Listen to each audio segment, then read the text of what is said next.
to dissect girls. Did you know I'm utterly insane? Why don't you make like a tree and get out? The blackest dies. Killing is God. Come on! To make this pencil. You're terminated, fucker. Live or die, man. Roads? We're going, we don't need roads. There can be only one. Kill you all. Goonies never say die. We all need each other. As you can see, I'm not happy. Are you not entertained? This is the end, friend. Happy trails, Hans.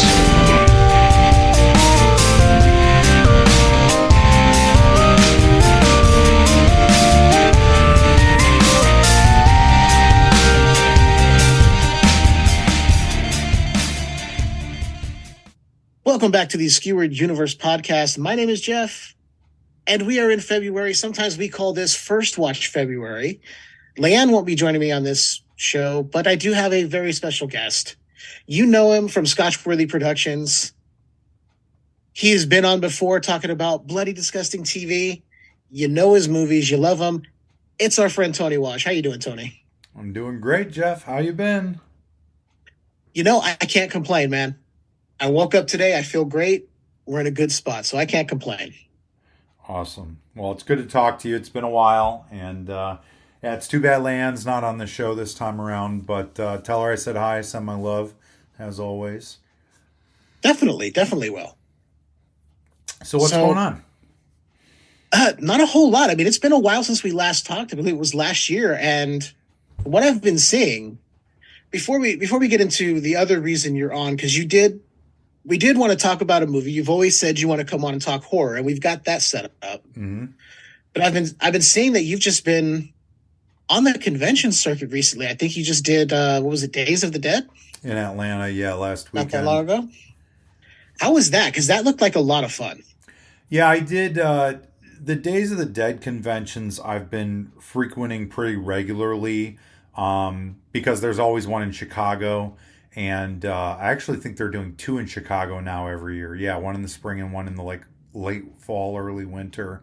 And I'm friends with Bill Philpott, who runs the convention, and he's also friends with Brad Miska from Bloody Disgusting. So we kind of partnered up between the film festival that coincides with the convention and Bloody Disgusting, and so the partnership has allowed me to go and promote Bloody Disgusting and Screambox at the conventions, and also promote my own stuff with Scotchworthy, and find new content for our show Bloody Bites by reviewing some of the films that the film festival screens at the convention.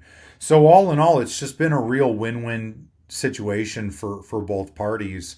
And yeah, I mean, it's one thing for it to be productive, but for the icing on top to be that it's entertaining and fun is really just I couldn't ask for a better job, Right. I'm very fortunate in the ability to go and talk horror all weekend. I mean, I talk so much with people that I lose my voice by Sunday. I can understand that, because just having you on here the couple of times we've had you on, we can go off on tangents about horror, and that's what I love, is you just have this knowledge, but you're just so open and receptive to talking horror that I'm sure plenty of people had long conversations with you there, which is why you're losing your voice. Yeah, it's one thing to be promoting something that you care about. Which obviously I do with all of my films, and with Bloody Disgusting and Screambox, I'm very passionate about that stuff.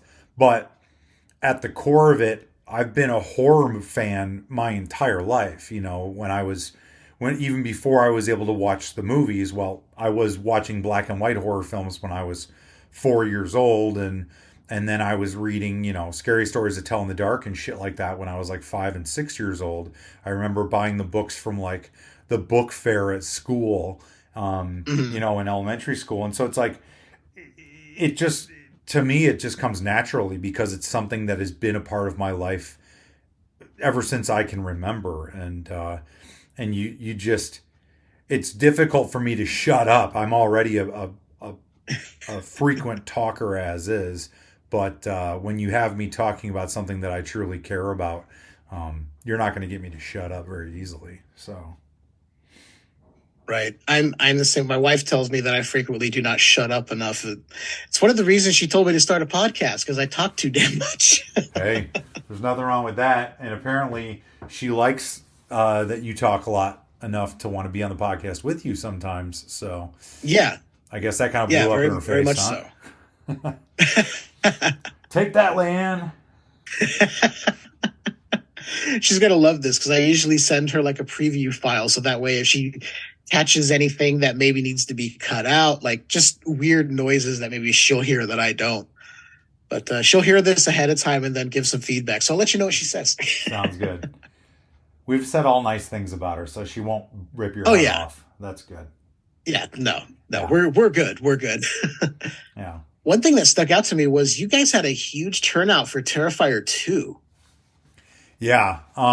In Chicago back in November, we did the first interactive screening, and I would consider that a little more of a dry run where we were kind of testing the waters to see how the audience would participate, how the audience would react, and how the volunteers who were helping us run the interactive aspect of it would manage the responsibility of that. And it was pretty good. I'd say in Chicago, we probably had anywhere from 100 to 125, maybe 150 people in the audience. And it was a lot of fun. And the really cool thing is that Selfie guy who he's in the movie when the main character is at the party. And he comes up to her and he's like, "Hey, can I get a selfie with you?" And she's like, "Sure." And he takes a picture and he's like, "Fuck yeah, girl." And he like walks away, and that's like his big moment in the movie. He was at the convention and he wanted to be a part of the screening. So he knew that Casey Hartnett, who plays the friend who gets killed in her bedroom in the movie, really, really violently, might I add, she lives in Chicago. And so he was like, "Well, are you in town?" And she goes, "Well, yeah, I am." He's like, "Well, why don't you come out tonight to the convention?" She'd never done one before. And so oh wow, they gave her a table so she could sit and sign autographs, and she ended up doing very well, had a great time mingling with fans all weekend, and was at the screening Saturday or Friday night and like kind of surprised the audience by getting up after the death scene.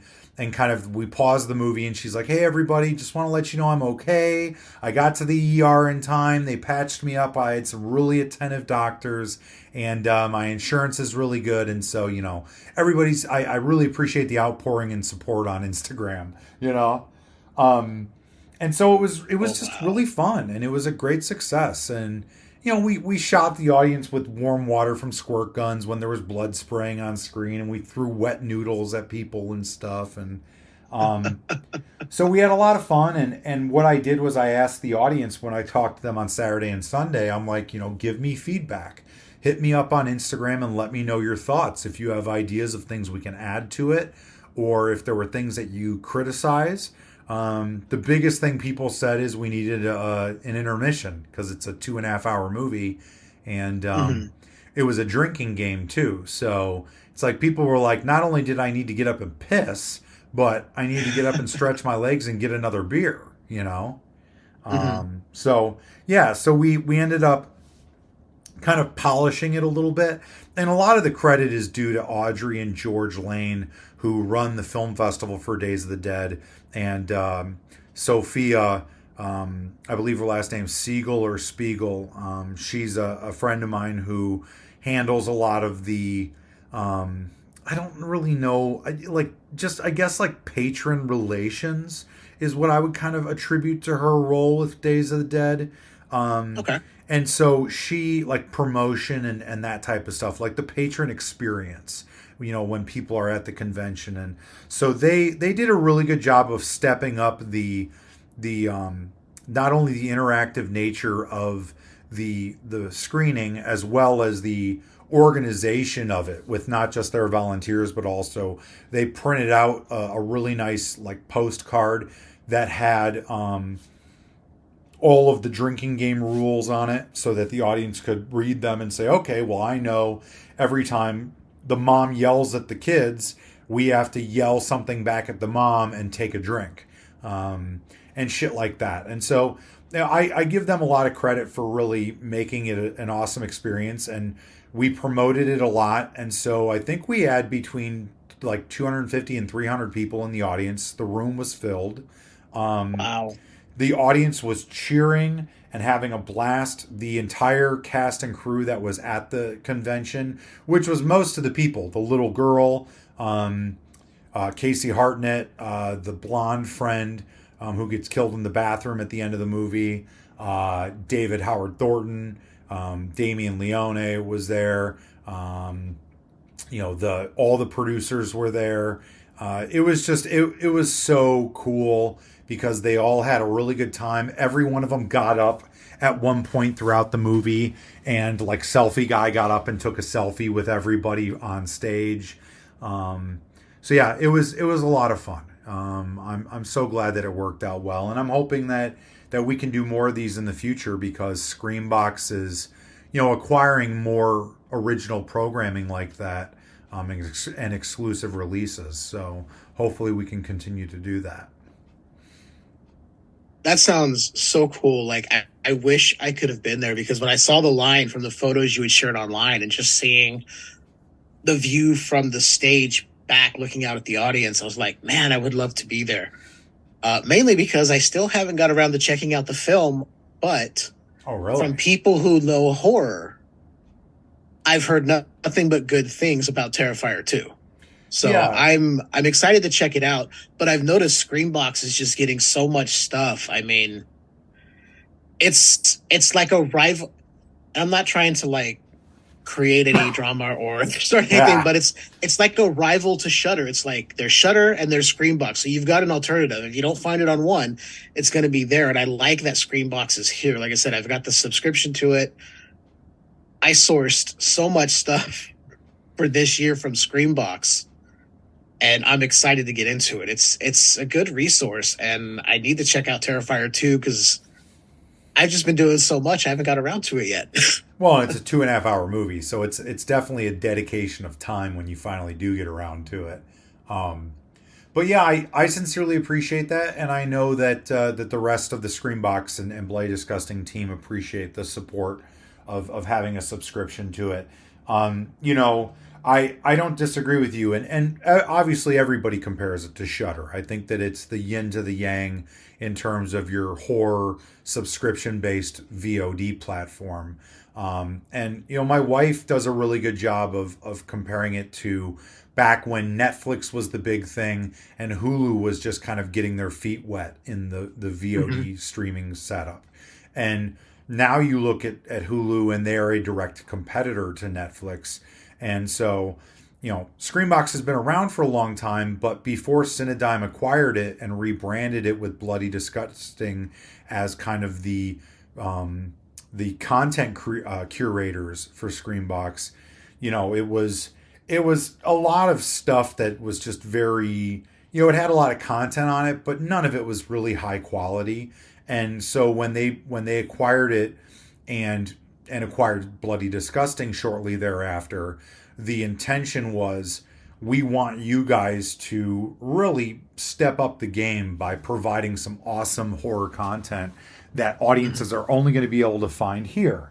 And so the first thing obviously was Terrifier 2, and we've gotten some other really cool things as well. A lot of documentaries, like all of the John Campopiano stuff, like the Pennywise documentary on the making of the 1990 It miniseries. His team also did the You're So Cool Brewster Fright Night one. They did the Leviathan Hellraiser one. They did the Unearthed and I don't remember what it's called. Unearthed and something. It's the Pet Cemetery one. The Pet Cemetery, right? Yeah. And they are so damn good at collecting a great group of people who worked on the projects to be interviewed, and the BTS footage that they feature is just beyond what you could hope for if you're a fan of those movies, and which I am, being a product of the 80s horror, generation. I've devoured all of those multiple times in some cases. And I don't know if they produced this one, but we just got it's called Just Desserts, and it's the Creepshow documentary for the original Creepshow, which is really awesome because, if you're a horror fan, you have to put mad respect to Creepshow, the original 2 movies, because it was like literally the perfect amalgamation of 3 like godfathers of the genre, between George Romero as the filmmaker, Stephen King as the writer, and Tom Savini as the effects artist. Yeah. And so it was like lightning in a bottle. Yeah, totally. So, yeah, and then we've got narrative stuff too, other than Terrifier 2. I know that they've got the first Terrifier on there. We acquired I think it's Brazilian or Venezuelan, or Argentinian. I think it's Argentinian. It's called Pussy Cake, and it's kind of like if Evil Dead met like Jennifer's Body, I guess is how I would kind of compare it. Which is a lot of fun. So you should check that one out if you like kind of zombie demon type movies. And there's a handful of other ones on there as well. We've got The Taking of Deborah Logan, which is a really great movie if you haven't seen that. That's fantastic. Yeah, easily one of my favorite found footage movies. And I would have to assume it's on Screambox. It's on Screambox TV. Currently, it's called Bloody Disgusting TV, but we're rebranding the channel February 15th. That's like a big exclusive news that no one else knows publicly. Oh. But we have the Banshee chapter. Have you ever seen the Banshee chapter? No, I have not. Dude, it's not purely found footage. It's like a combination of found footage and regular narrative filmmaking. Okay. But it is about this girl who, I'd say late 20s, early 30s, whose friend is a documentary filmmaker, and he is documenting this random like numbers radio station. Have you ever heard of those before? Oh yeah, I've heard of those. Super creepy, right? Yeah. And so he's like kind of like researching and doing this documentary on a numbers station that has been discovered on the radio waves, and he disappears. And so she goes to look for him and try and uncover the mystery of what happened to him. And along the way, she realizes that there's a connection to this number station with this guy who is like very, very Hunter S. Thompson, kind of this beatnik writer who lives out in the desert, who's played by Ted Levine of Buffalo Bill fame. Nice. And so she hooks up with him, and they kind of like go on this adventure together to try and like discover where the origin of this number station's coming from and find her friend.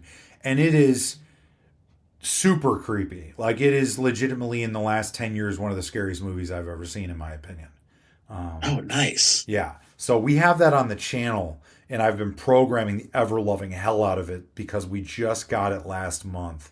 So I'm like really trying to shove it down my viewership's throat right now because it's just so good and not a lot of people have seen it. But yeah, you know, it's just really exciting. I'm so damn excited to be a part of something that I truly believe in and have no problem promoting. And I can't wait to see where Screambox is at in 5 years, because it has the backing of this huge company, Cinedigm, which, you know, Cinedigm is this big media conglomerate, you know, company like, I don't know, like Viacom or whatever. And, you know, right. Shudder is owned by AMC, the television station, not the theater chain. Right. So they have a lot of money behind them, which is why they've been able to create so many original movies as well as collect so much exclusive content. But we have we have the backing of Cinedigm, and Cinedigm is a pretty big company too. They own El Rey Network. They own the Bob Ross channel, Midnight Pulp, which is apparently a pretty big streaming channel, as well as Con TV. So, our audience is pretty huge, and I'm just really excited to have that kind of foundation to work off of, and they look to us and say, you guys are the horror nerds. Tell us what we need to beef up our horror content. And they listen. And so I'm very, very happy to be part of that team. That's awesome, man. Because I remember the first time I heard of Screambox, and I went on there, and if I'm remembering correctly, it was basically like a lot of like public domain stuff. Yes. And very obscure stuff that would be easy to be able to get on a small streaming platform. And then all of a sudden, when I'm talking to you, you're like, yeah, Screambox. I'm like, wait, what? And I go back and look, and it's just blown up. And I'm like, this is amazing. I love this. Yeah. And every one of those documentaries you've mentioned, I've consumed those. And I own a copy on Blu-ray of Just Desserts because I'm such a huge Creepshow fan. Yeah, I've got the Pennywise one. I haven't watched Just Desserts yet, but that's going to be one of the kind of late night after the wife has fallen asleep on the couch. I'll put that on. So I'm looking forward to catching that in the next couple of weeks. Are you a fan of like that kind of retro synth wave music that's out now, that's been out for the last decade? I do like it because a lot of it evokes Carpenter. And since I'm a huge Carpenter fan, I really appreciate when somebody can kind of tap into that. Okay. So you should watch on there. Have you caught the rise of the synths on Screambox? No, but it is on my list to watch. I have curated a huge list on there. Dude. So it is on my list to watch. I'm like, oh, this is interesting. I got to watch it. Yeah, it's really cool. And Carpenter actually is the I don't want to call him the narrator because it's visual. Like they show him sitting at like a desk with a microphone, and he talks through the so he's, I guess, the MC of the documentary, which is really cool. Nice. Yeah. I mean, no one better to pick than Carpenter. I mean, the guy's gone on tour doing his music. There's a reason for that. Right. I mean, I know. I was just listening to Lost Themes 3 today when I was at work earlier. Oh, so, man. Pretty good stuff. Yeah. And I got to say, that Pennywise documentary, that is some good shit. Oh, I know. I think I've watched it twice now, and just because it's so interesting. Yeah, and it's thorough. We had the Blu-rays for sale along with the Terrifier 2 Blu-rays at the Atlanta convention last weekend. And I was surprised that I sold almost out of the Pennywise Blu-rays that I brought with me. I think I had 5 left at the end of the weekend, and wow. Yeah, I was really pleased with that because I promoted the ever-loving shit out of it because I believe in it so much. It is incredibly thorough. And it's 2.5 hours long, so it should be thorough. But yeah, I love that they literally delve into every aspect of that movie. And they do it a lot of justice, which I appreciate. And it's I've been such a big fan of Tim Curry my entire life. I grew up on Clue. So between Clue and Pennywise, he's just been one of my favorite actors. And even I remember when I was a little kid, my mom had taped Annie, like I want to say it was probably from the early 80s, the Annie movie about little orphan Annie with I don't remember who played Daddy Warbucks, big bald guy. Was it I can't remember now. Yeah, because the only bald guys I'm thinking of is Yul Brynner and Telly Savalas. No, it's not. He looks like Telly Savalas. It's Albert Finney. Albert Finney. Okay. Yeah. Yes. And Tim Curry plays. He's the guy who, like, they kidnap her or whatever. They pretend to be her parents, and him and Bernadette Peters pretend to be her parents, and they like basically kidnap her with Mrs. Hannigan. God, I can't believe I fucking remember that. I haven't seen that movie in like 35 years. The fact that you did that, it just unlocked a memory. I'm like, I've only seen the movie once, and I went, oh my God, you're right. That is him. Yeah, it's Tim Curry in like the 1930s kind of post-depression era, like, outfit. And he's just like making the Tim Curry faces. And between that and Wadsworth from Clue, I just, I always loved him as a character actor. And then seeing him transform as Pennywise, and subsequently later watching him in Rocky Horror and then in Legend, it's just like, this guy is one of the most talented. For many years, he was in my top 3 actors of all time, between him and Johnny Depp and Tom Hanks. So, yeah, I feel the same way. I mean, he's always been like someone that I've been like, okay, if Tim Curry's in it, I'm definitely giving this a watch, because even if it's not great, at least he's going to give a performance. I even enjoyed him on the Roseanne sitcom when he would show up on there. Oh, see, my mom never let us watch that. So, I don't know why. I think she just kind of thought it was trashy humor. And same thing with Married with Children. And I've actually started to go back and watch Married with Children now with my wife, and I fucking love it. It is so funny. I was able to watch that growing up, and I had a lot of friends who were like, my parents will never let me watch Married with Children. I'm like, looking back as an adult, I'm like, yeah, I can see why, because there's a lot of stuff that you would not get away with today. Yeah. Oh, 100%. It was very All in the Family in the 80s. And I appreciate that, because it is a product of its time. It definitely doesn't age very well, but I use Peg and Al Bundy as a comparison for source material for The Widow and Charlie from Skeletons in the Closet. So it's good to finally go back now and be able to kind of immerse myself in those personalities and those sense of humors and that dynamic of just two people who hate each other but love each other. Because we're really trying to develop a sequel for Skeletons right now and stuff like that. Ooh, so nice. I love Skeletons. I'm not gonna lie. I love it. Thank you, buddy. I appreciate that. I still got to get the Blu-ray, but I've watched it on streaming a couple of times. I've rented it both times to make sure that somebody was getting money out of that. And both times that I watched it, I'm like, this is just so much fun. Well, you definitely have to pick up the Blu-ray at some point, because it's got tons of special features on it. If you like watching documentaries on stuff, we've got a really good behind the scenes featurette, as well as like a good collage of stills from the photographer who took all of our promotional stuff from the BTS of the movie. The audio commentary between my co-directors and myself is pretty solid too. So it's really cool. It's a lot of fun. So I love behind the scenes feature. Anytime I get something new, if I've new on Blu-ray, if it's something I've seen, I'm always delving into the special features first. What documentaries? Like, I have the box set from Scream Factory of all the Friday the 13th movies. I've seen those time and time again. I've consumed them so many times over the years.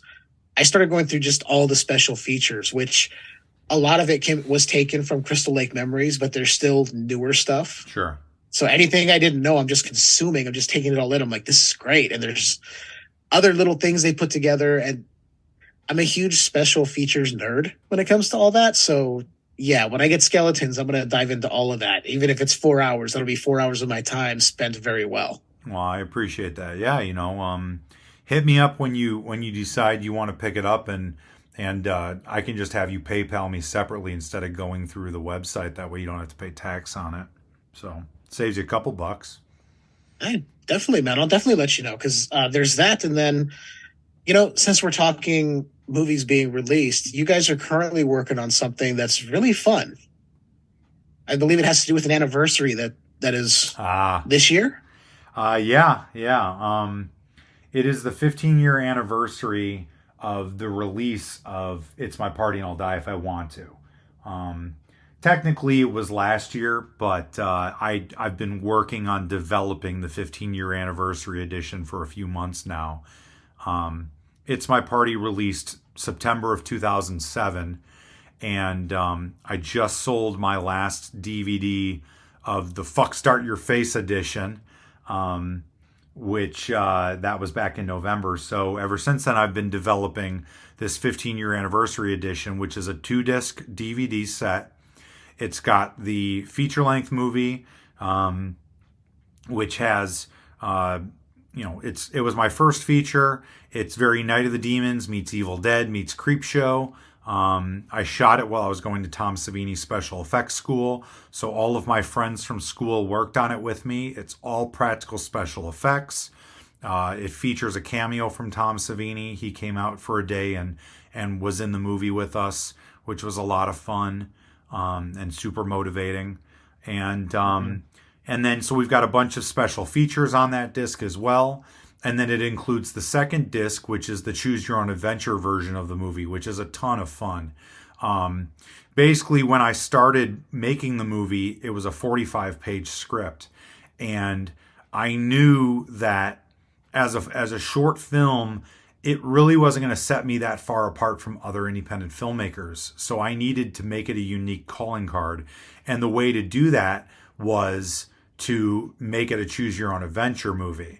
At the time in 2005, when we started shooting the movie, there were not a lot of independent short films being made like there are now, because there wasn't the access to prosumer HD cameras. I still shot that on standard definition.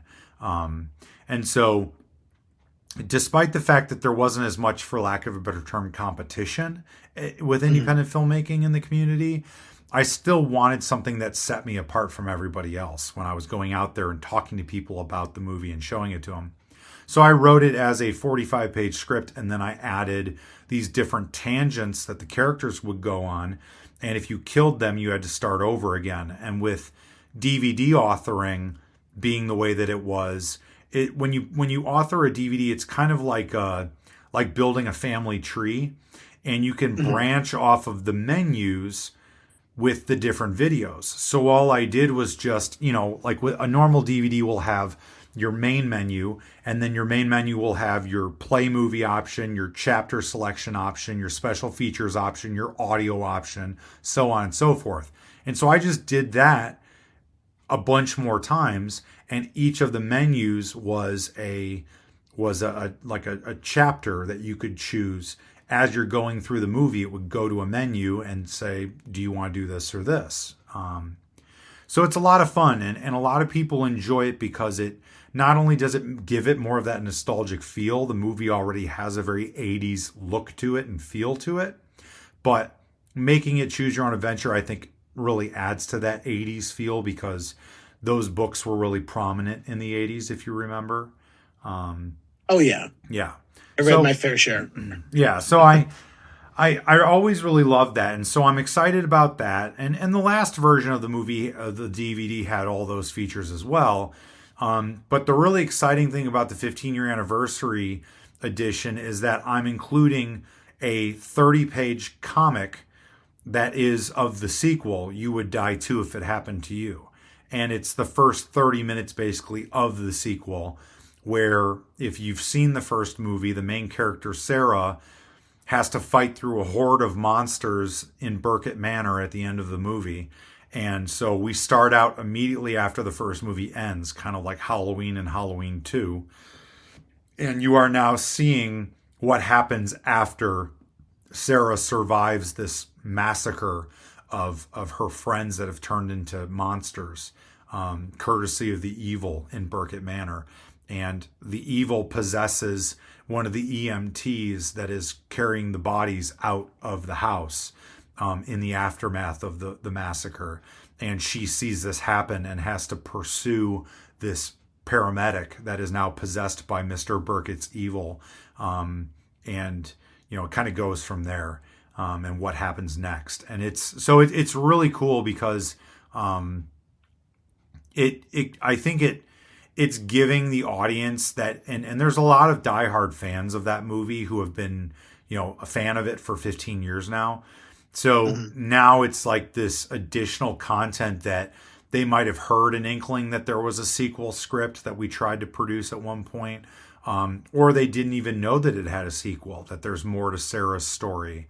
So I'm just really excited about that because I feel like it's such a fun movie, and at this point I would remake the first movie if I ever got to shoot these. But that is a definite goal of mine. It's a bucket list item as a producer and director to remake the first one and shoot the sequel subsequently, so that we can put them out one after the other, kind of like Avatar, with about a zillionth Right. of the budget. Yeah, I'm excited. When I saw you put that up, I was like, oh yes, okay, yeah, I'm in. I'm in for this 100%. Thank you. Well, yeah, you So gotta get your I've got pre-order in. yeah, I got to get my pre-order in. If you know what, shoot me over a link to where people can go through that link to pre-order, and I'll make sure to include it so you guys out there can support this project and get your own copy of the movie and the comic. I've already got the Fuck Start Your Face edition, but I'm gonna double dip and get that with the comic so I can have that package. It's Sort of like it's like a collector's edition anniversary set for me, and I'm all for that. Yeah, it's worth it for the comic alone. At this point, I've seen 10 pages of it. 2 pages are colored, and the other 8 are just black and white. But it's really awesome. I've got this comic artist from Greece named Vasilis, who I've tagged on the Instagram posts that I've shared a couple of the images from the comic. I've tagged him, so you should definitely.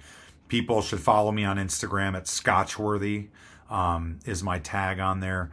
And you can take a look at some of his art. He does some pretty good stuff.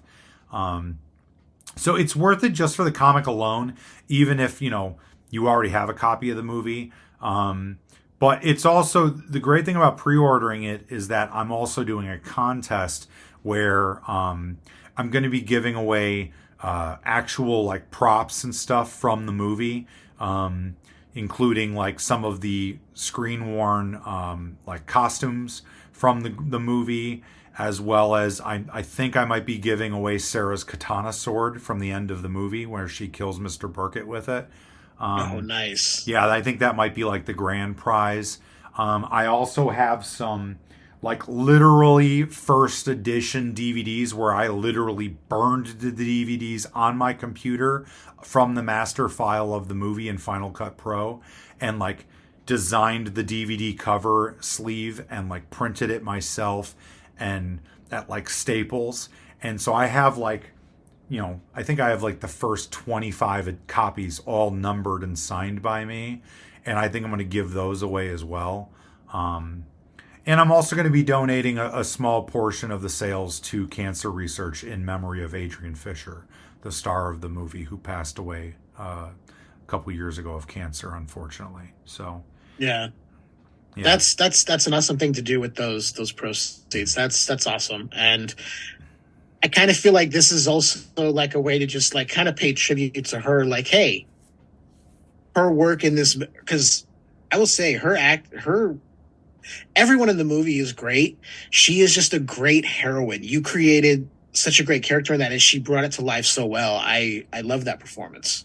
Yeah, I appreciate that. I hate it because I always talk to her about, we tried producing the sequel back in 2009 and weren't able to raise enough money to do it, but we had a really great location, and a bunch of the team was on board. All the actors from the first movie that were going to come back were also a part of it again.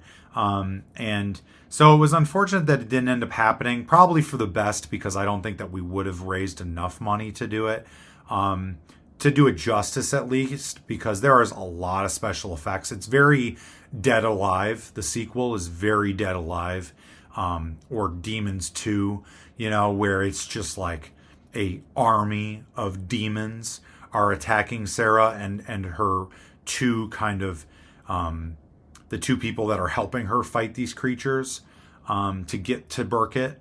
It's very Game of Death, like Bruce Lee Game of Death, where she's got to kind of like kung fu video game her way up the levels to get to Burkett eventually. And so, nice. Yeah, so I'm glad that we didn't shoot it when we did, although I'm really sad that we didn't get the location that we had, because the house that we had to shoot it in was really cool and perfect for it. But what I always wanted to do as we got older is I always wanted Adrian to come back and play her mother, the character's mother, Sarah's mother in the new movie, the remake.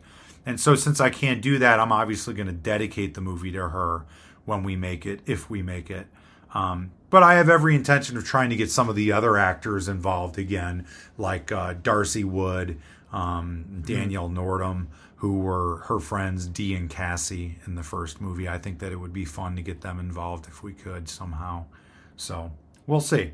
But yeah, I mean, every little bit helps. You know, it's very tough to be an independent filmmaker when you don't have a huge fan base. You know, if you've got a dedicated fan base like I have, thankfully, I've got a handful of very dedicated, true Scotchworthy fans that support everything that I release.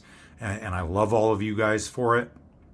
But if you don't have, 1,000 people that are willing to buy everything that you release merchandise wise, sometimes it's difficult to justify the expense. And this edition is costing me a lot of money to produce because the comic is high quality.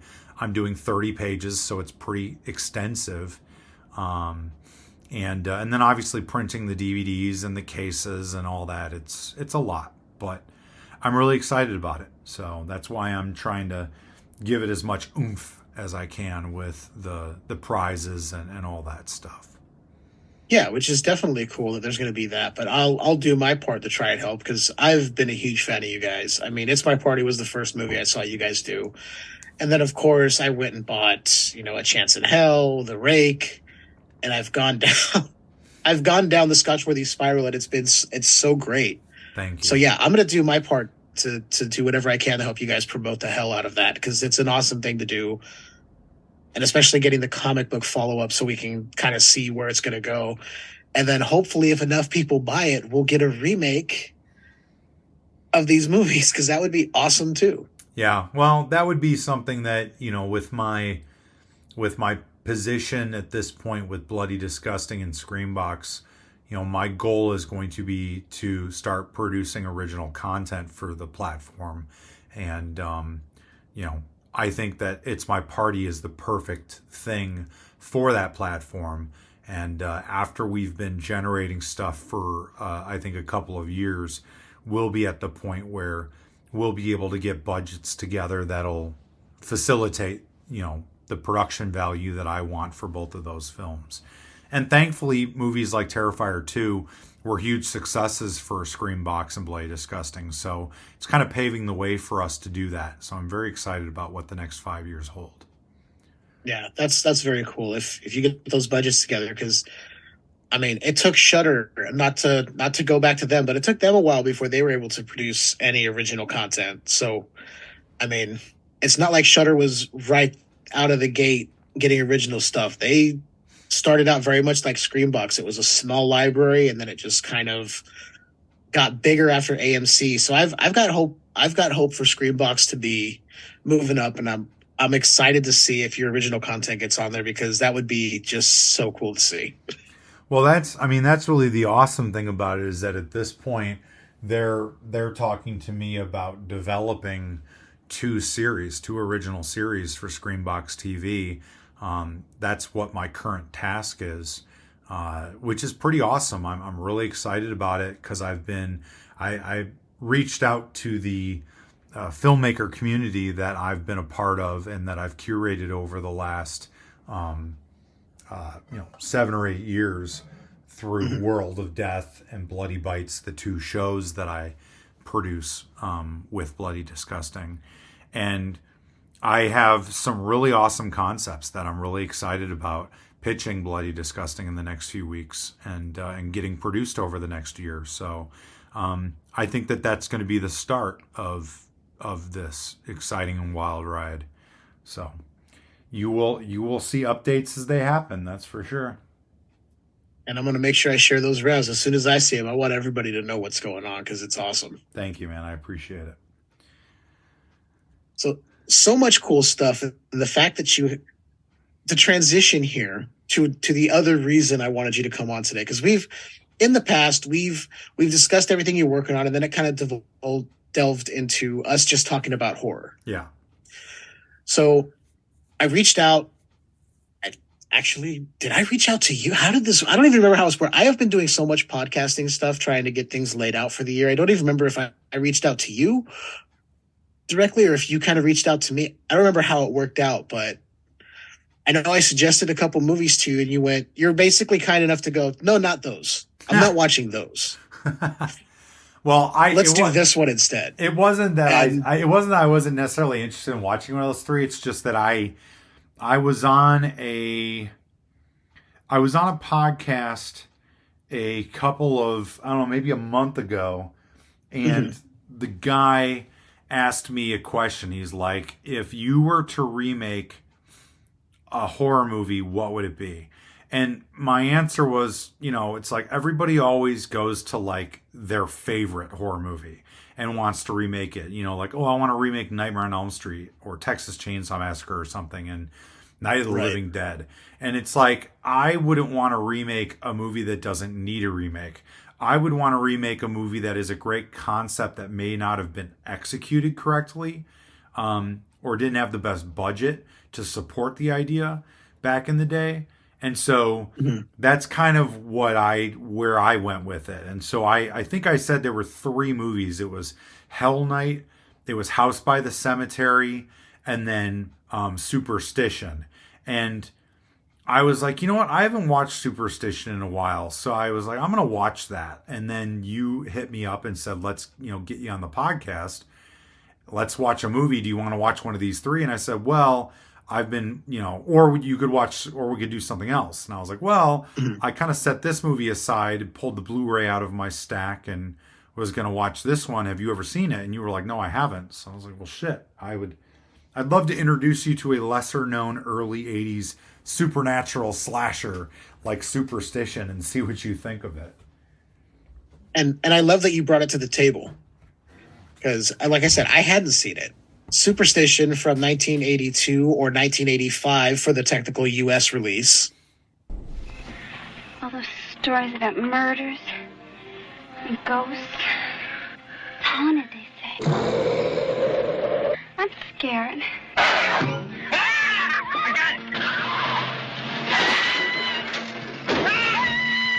Two kids were killed out there.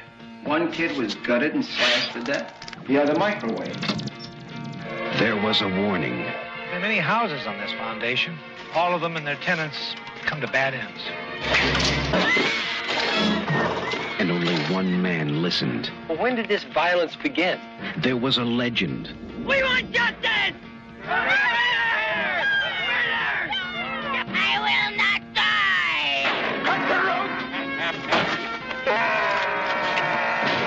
And only one man believed. Am I too late? Has it already started?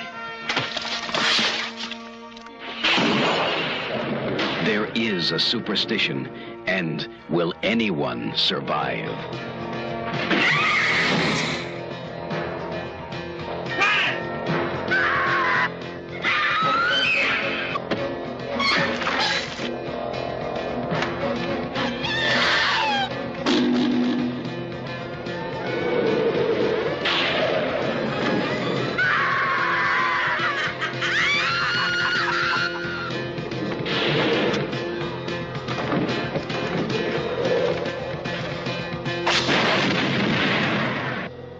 Superstition.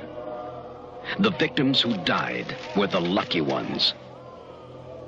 Superstition. And I'm very happy you brought this to the table because I did have fun with this one. It's fun, right?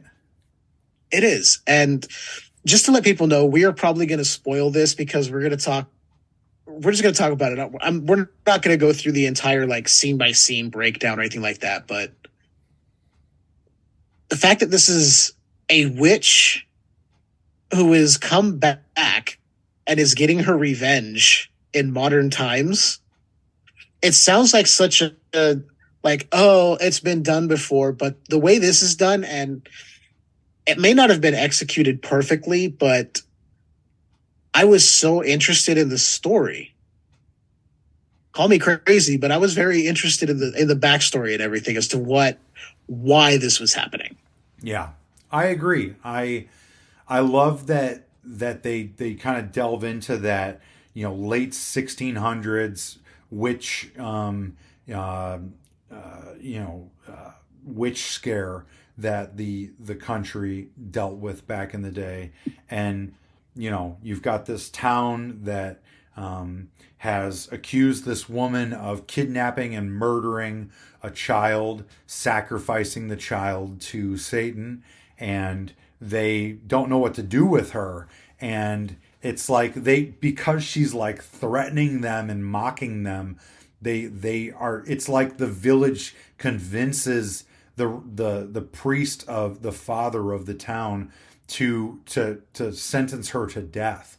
And it's like they don't burn her alive, they like drowned her in this pond, and they throw this big cross into the water to basically bind her there for eternity and protect them from the curse that she lays on them all.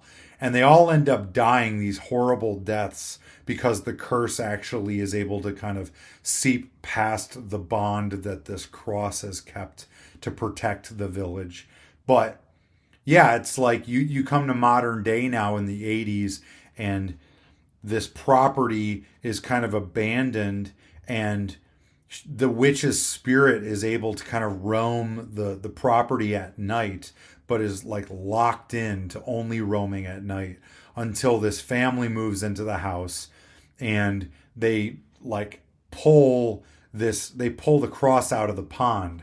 They find it when they're like dredging the pond, and now that they've pulled that cross out of the pond, her spirit is free to roam the property all hours of the day, and she just goes on this fucking killing spree.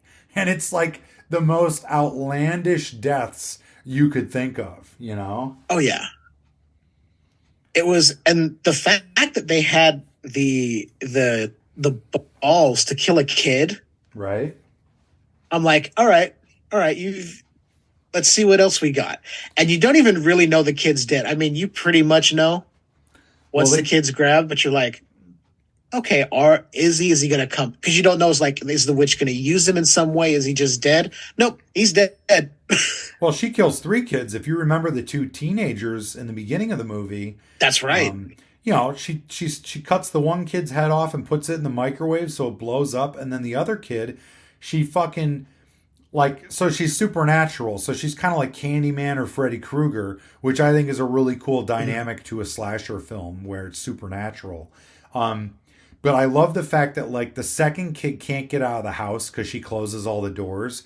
So she opens a window and he crawls up and goes through the window, which I kind of paid homage to that. And It's My Party and I'll Die If I Want To in one of the Choose Your Own Adventure tangents, surprisingly enough. But the kid climbs up to go out the window, and when he gets halfway out the window, she closes it on him, and he's all stuck, and he's squirming and screaming, trying to get loose. And she comes up behind him and basically cuts him in half, and his legs fall down inside the house and land on the floor, and the leg is still twitching. And then they cut to showing him laying on the ground outside, and it's just his torso and his head, and it's this fucking 15-year-old kid. And he's just ugh, yeah. It's funny. Yeah, actually, so yes, I stand corrected. It was 3 kids, 2 teenagers and 1 who was about 10. But yeah, the head exploding out of the microwave, that was just fun. But seeing this kid trapped in the window, and I was watching this with Leanne, and she bowed out about halfway through the movie. She was like, okay, I got some stuff I got to do, but let me know where this is. Cause I went ahead and bought it on Vudu. Cause I was like, it's the same to rent or buy. Sweet. Most likely I'm going to like this movie regardless of how cheesy or possibly bad it could end up being. Uh-huh. I love just 80s cheese, and this has it completely, but she appreciated the leg twitch. So she wanted me to tell you, thank you for as much as she's seen, because she saw that leg twitch and went, okay, that was good.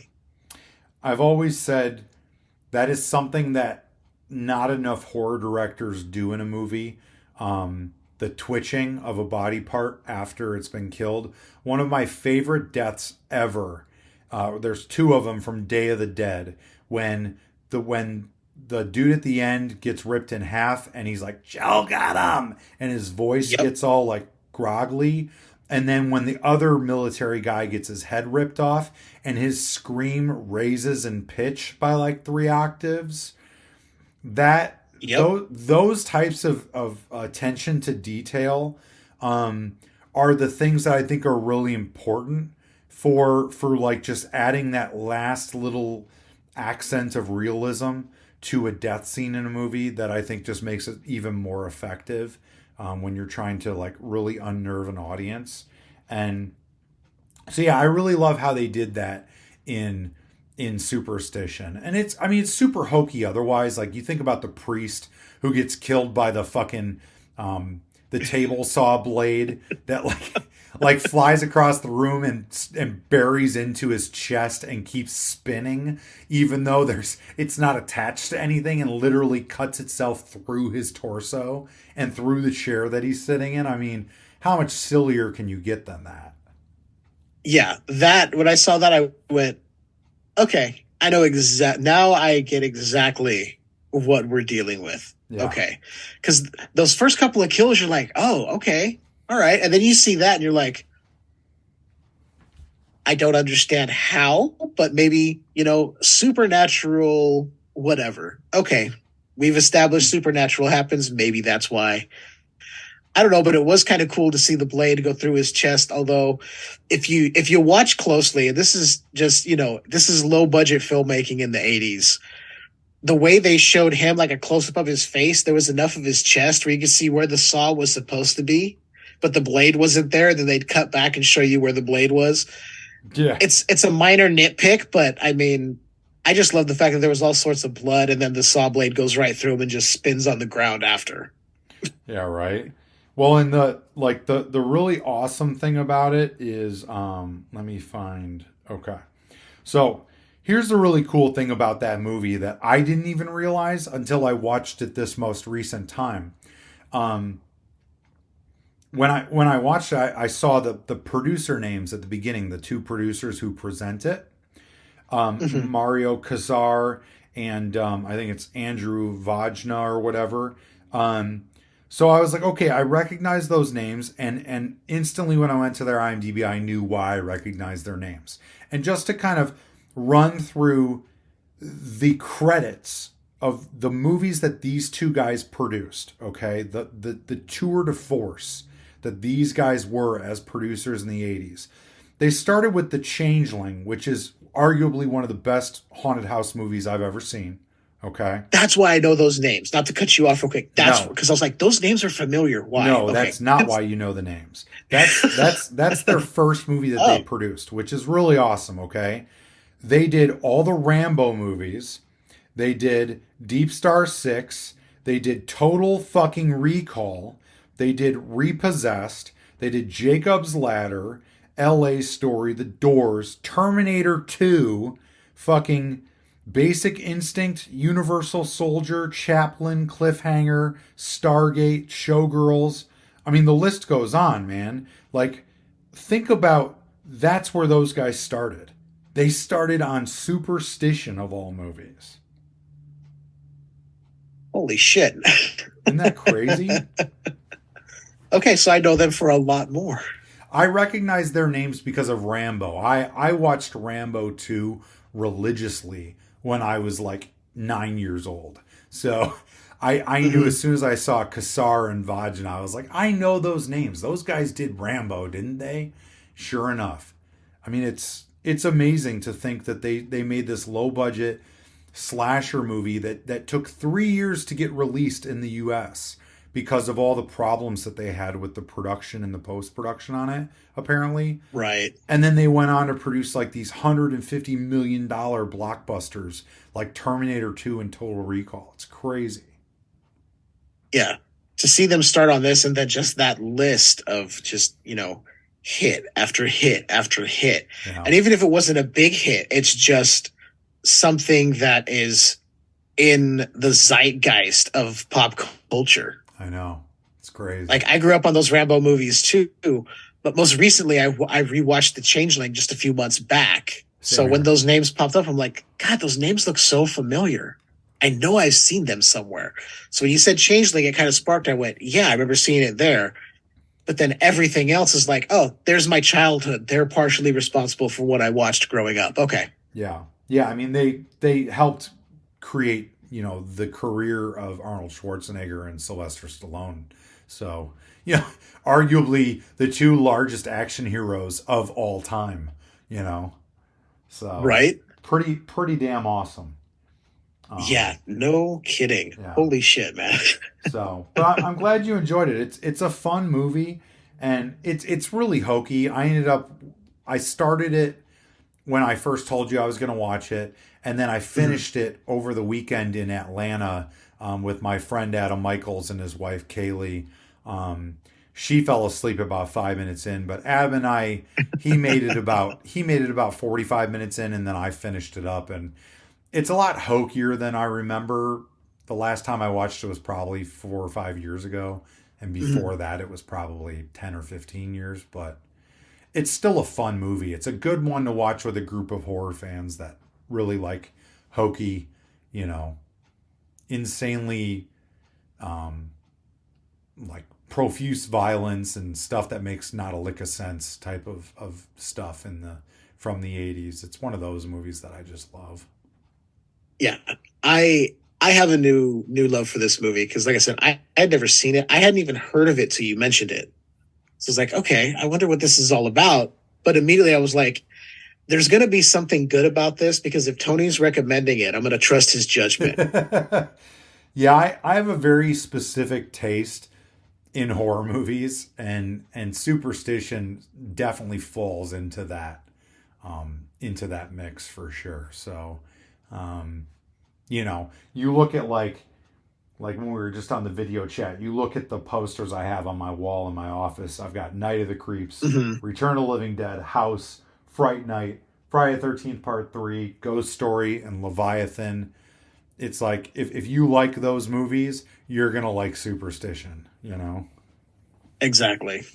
So, yeah, I'm glad you enjoyed it. I'm really glad I was able to introduce you to something that not a lot of people know about, and hopefully now some of your listeners are going to give it a watch because it's definitely worth the rental, for whatever, it is. $5. Yeah, it definitely is. I think it was like, when I looked at it, it was like $5 to rent and maybe like $5 or $7 to own. And I was like, I might as well just buy it at this point. Yeah. It's digital, but it's going to be one that I look for the Blu-ray and add to my collection physically because it's a lot of fun. And one thing I really like is we never really saw the creature that is going around doing the killing. You see hands, you see a silhouette of what the creature is, this robed figure. That's it. And I was like, I like that because maybe you tried and it didn't look right, so you held back, or you just went, you know what, we don't need to show it because whatever the viewer is imagining is going to be far worse than what we can produce anyway. Well, you know what it is? It's very Prince of Darkness. Mm-hmm. If you think about it, it reminds me a lot of that cloaked figure in Prince of Darkness, which at the end of the movie obviously ends up being the girl, the scientist, but and she's like the physical manifestation of the devil in that. But you don't know that. And for the most part, you just see kind of the silhouette of this cloaked figure standing in the doorway of the church and all those like flashback visions that they're all having in that shared dream. Right, which is such a good call out because I didn't even put that together. And once you said that, I'm like, yeah, that definitely. I wouldn't be surprised if Carpenter saw this and went, that'd be a cool thing to do for Prince of Darkness. Yeah, right. And maybe he did, maybe he didn't. Now, I don't know when is Prince of Darkness, like 86 or something or 87 maybe? I believe it's 87. Okay, so it was after Big Trouble in Little China then, because that was 86, I think. Yeah, Big Trouble in Little China was 86, and then Prince of Darkness followed that. God, man, that dude had just a fucking, talk about a bang-up decade of awesome movies. Just so much that he did. I could talk Carpenter all day. I think any horror fan could talk Carpenter all day. When I was doing World of Death, we ran 220 episodes, I believe, or 225 episodes. We featured over 500 short films in World of Death. Over the 225 episodes, we represented more than 50 countries worth of filmmakers. in the 4 years that we ran that show on Bloody Disgusting's YouTube channel. And in each episode, I asked the filmmakers to answer like 10 questions. You know, if you could remake a horror movie, what would it be? Who's your, you know, your favorite horror filmmaker? And I shit you not, 95% of them said John Carpenter. To think of like the influence that man has had on the current generation of filmmakers is just insane to me. When he passes away, there is going to be a mourning period like there was for John Lennon and Elvis Presley, in my opinion. Yeah. It's going to hit a lot of people hard. Yeah. And I want that day to be a long time from now. It's impressive he hasn't yet, considering how much he smokes. No shit. I mean, so yeah, anytime he's had a health scare, I'm like, no, we are not ready yet for this. Yeah. And then they're like, okay, he's fine. I'm like, whew, okay. Yeah, I consider myself very fortunate because I've seen him in concert twice at two really cool venues in Chicago, and the second time I met him and got his autograph, which made me really happy. But I'm really bummed because on his Instagram, and I hate this because I feel like now I'm adding to my competition, but it's like I need to I wonder if do I have to follow him? I'm actually going to do it right now because now I'm thinking about it. On his Instagram, every once in a while, he will actually post giveaways or where he's selling stuff, you know? Huh. And so he'll say, hey, you can, let me try and find one of them where he was doing a giveaway of, it wasn't a giveaway, he was selling his movie collection and shit like that. And so he's the first however many people, the first 15 people to put a bid in will get a collection of my, here, okay. So that's, okay, here it is. Out. So this was it was April 13th, 2022. He's got this picture of his living room, and I've seen this area of his house before in interviews that he's done. And he's got the Halloween pinball machine in the background, which is really cool. But he's got a coffee table filled with stacks of VHS tapes. And it says, out with the old, in with the new. We're doing a little spring cleaning of the archives here at John Carpenter Central and are finally letting go of all of John Carpenter's personal collection of movies on VHS.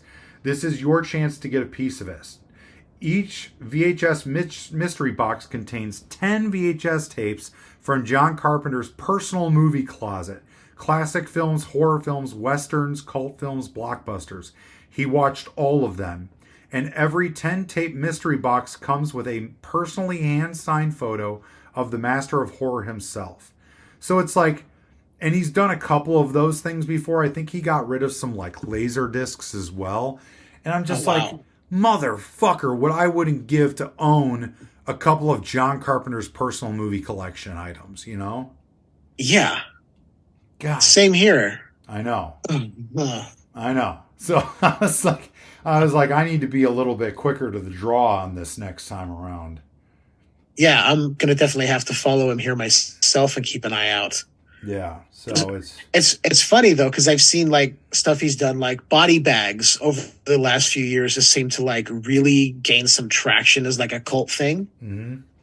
And I still remember when that premiered on, I think it was Cinemax or Showtime. It was the pilot for a anthology series they were trying, Tales from the Crypt. So I still remember that being the premise of Body Bags before it was packaged as just this movie. Wow, I don't remember that. And I was like, this is great. John Carpenter's playing, this dead guy in the morgue. It's really cool. He's doing the narrative wraparound. Everybody's like, what are you talking about? And now it's it was oh yeah, Body Bags is great. I'm like, I told you years ago this was great. It's one of those things where I'm like, I've been talking about it. And I remember that because they were like, yeah, this new series, Body Bags. I'm like, why didn't this take off? And, it just didn't hit with a lot of people, and Tales from the Crypt was so huge. Yeah. Yeah, I know. Well, again, he definitely had a hell of a career, even if it was only, if the most prolific part of it was the first 12 years of it or so.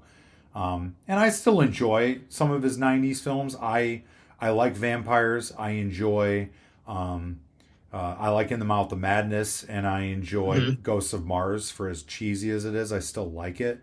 But and I've never even seen Village of the Damned. And I don't think I've ever seen the full memoirs of the Invisible Man. But yeah, he's one of those people that has really influenced my career and my style of filmmaking and storytelling. And I wish he was still making movies. I understand why he doesn't, but I wish he would. If he set up a Kickstarter for a movie, he'd raise like $10 million. Oh, it would be funded basically overnight with so much extra. I know. It's insane. So, I mean, and like you, I haven't seen Memoirs of an Invisible Man, or at least not all the way through that I remember. I haven't seen Village of the Damned, but I also enjoy Ghosts of Mars for how cheesy it is. Yeah. Something about it is just fun. Yeah, I agree.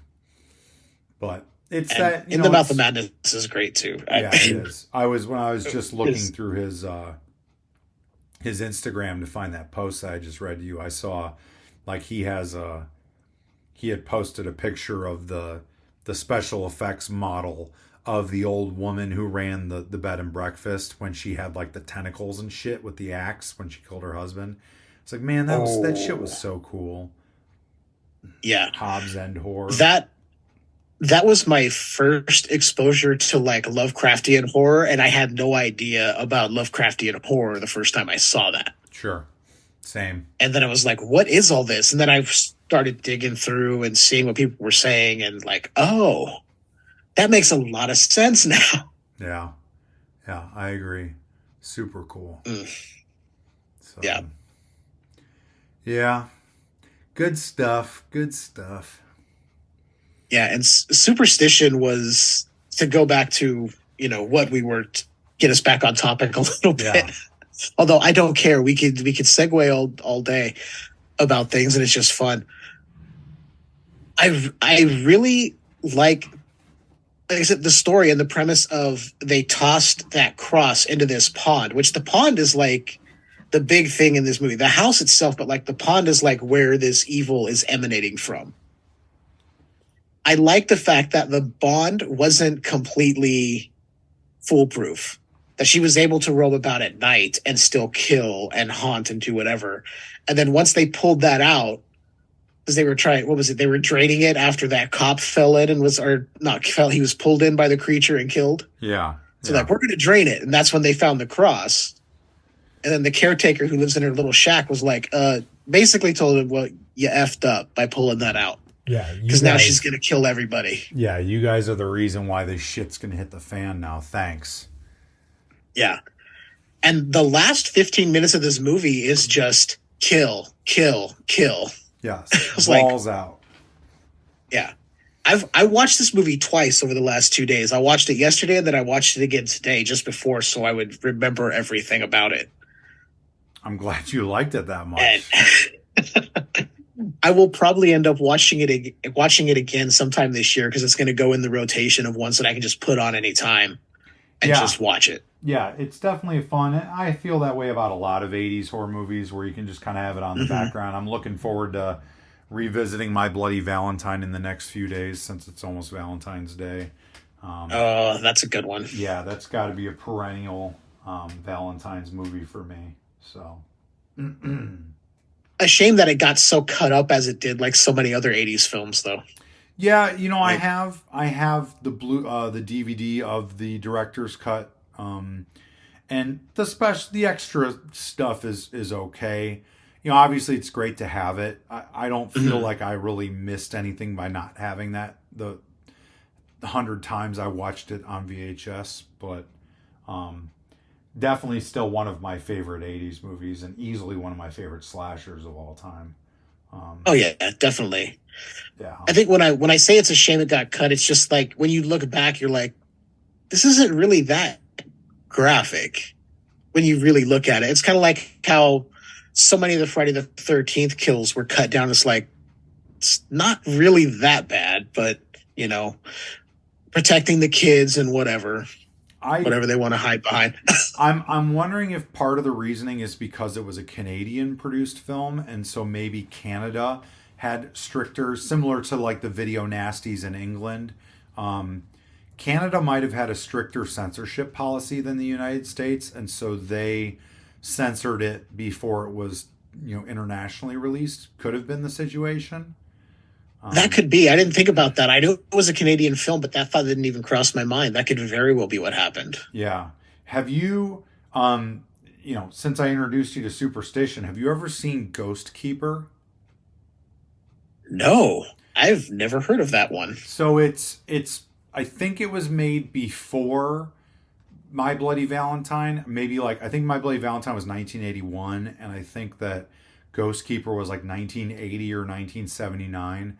I think it's produced or co-written or story by Greg or George Mahulik or whatever the name of the director of My Bloody Valentine, and Paul Zaza, who did the score for My Bloody Valentine, did the score for Ghost Keeper. So it's a similar team of people that worked on My Bloody Valentine made it. Okay. I don't know if it's still on. I don't think it's on Amazon anymore. I think it might be on Tubi. But yeah, look up Ghost Keeper. I would say it's almost like a Wendigo meets The Shining kind of story. Okay, that sounds interesting. Yeah, it's more of a slow burn than Superstition, obviously, with all the violence in that movie. But you said you liked The Changeling, so if you like The Changeling, I think you would like Ghost Keeper, because it's definitely, The Changeling is a slow movie. So if you like The Shining and The Changeling, you'd like Ghost Keeper. Yeah, that's definitely kind of in my wheelhouse, because when there are so many movies that are just slow and they're a slog to get through. But something like The Changeling, to me, because there's so much that they're giving you, even though it is slow, I appreciate that slow burn. When a slow burn is done right, I'm all for it. So Ghost Keeper, I just created a list here of movies to watch that I keep on my phone, and Ghost Keeper is on there now. Yeah, I have multiple lists. One was not on my phone for some reason. Yeah, I've got a whole spreadsheet of stuff I need to watch, especially from the 80s.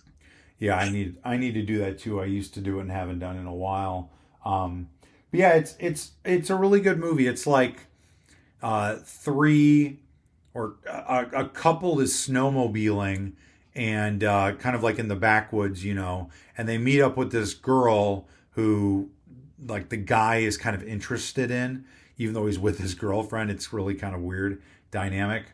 And so the three of them decide to kind of go snowmobiling, hit the trails together, and they get to this fork in the road that one part of the fork is chained off with a no trespassing sign, and the guy and the girl are interested in kind of adventuring, out and seeing what's behind this chain that's roping it off. And the girlfriend's she's not as adventurous, and so they end up going and they stumble across this old inn that has been closed down, and it's all snowed in, and there's a couple people that are there, and they're harboring a dark secret, and there's a reason why the road was closed off.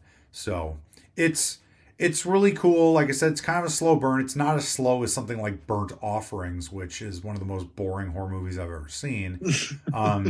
But yeah, if you're a fan of The Shining, if you're a fan of The Changeling, I think you'll get a kick out of it. It's got some cool stuff in it, so check it out. Yeah, I'm definitely going to check it out. Like I said, it's on another list that I've created now, because like I said, I've got three of them over several different devices at this point. Cool. Yeah, and I always love a good horror movie that takes place in the winter where there's snow. Something about that setting is just it just feels right for horror. It's why I've always kind of wanted there to be like a Friday the 13th or one of those franchises just at winter time. Yeah, I agree. The unfortunate thing is that shooting in the winter sucks for Right. production. So, not only is it cold and uncomfortable, but your camera equipment can freeze, and, your lens can get foggy, and it's really annoying. But I agree. The winter dynamic is, I liked it with A Chance in Hell. I think it made A Chance in Hell's exteriors really cool and ominous. And, The Rake we shot in March, so that has a lot of that kind of Midwest, grimy, kind of gray, dank atmosphere to it, which I like a lot. I totally agree with you on creating content that takes place at that time period as well. So, and it helps with isolation. It's a lot easier to believe that somebody is isolated when there's a lot of snow on the ground, especially in a case like Ghost Keeper, where I'm assuming it was also shot in Canada, like My Bloody Valentine. So you think about kind of the Canadian wilderness where people would be snowmobiling on trails. You're out in the middle of nowhere, and you've easily got 7 or 8 feet of snow on the ground. So it's very easy to get secluded from the general populace.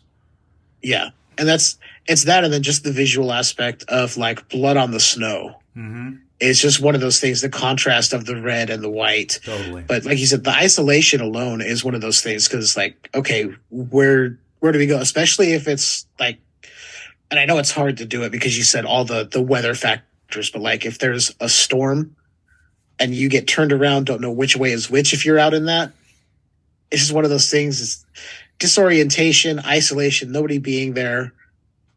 Especially in the 80s when there were no cell phones, so you could just call somebody to come find you, or they could track your GPS or whatever. I know. Yeah, I totally agree. Totally agree.